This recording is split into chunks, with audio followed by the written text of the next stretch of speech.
गंजेई चालान रे महिला 24 किलो गंजेई जबत 4 अटक। भद्रक सहरांचल थाना अधीन चरंपा रेल स्टेशन निकटस्थ मालगोदाम अंचल गंजेई जबत करिछि पुलिस। घटना रे 3 महिला समेत 4 जन को अटक रखी पचरा उचरा चली।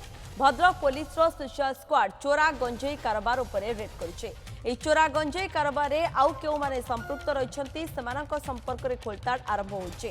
জবত হইতিবা গঞ্জেইর মূল্য 3 লক্ষରୁ ଅଧିକ ଟଙ୍କା ହେବ।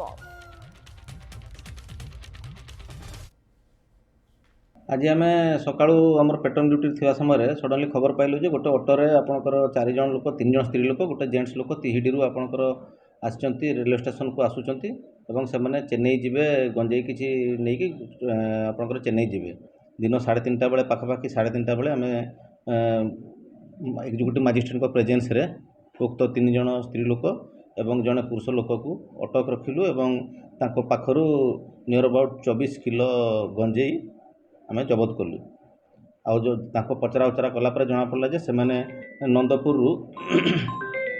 आपणकर से जिनस गुड़ी को चेन्नई ट्रेन रे चेन्नई जगह नहीं जाते आ प्रति लेडीज ता बाबद से मैंने पाई 5,000 टଙ୍କା लेखा पाई एवं तार मुख्य जे चंद्रकांत मल्लिक जी अच्छी तार मेन कारपोटदार जी अच्छा सी तिहिडी काँपड़ार लोक सी से कि नंदपुर आम तिहिडी नंदपुर भड़ा नहीं रोचती आम तापर जाकि नंदपुर जो भड़ा घर सर्च कर किसी पाइलु ना पर जानापी पाइलु जे ये सब फुलवाणी एरिया जिनस मगेकी चोरा चालान कर चेन्नई को चोरा चालान कर ए राकेट आउ किए सामिल अच्छा आम तदंत सापेक्ष अच्छी।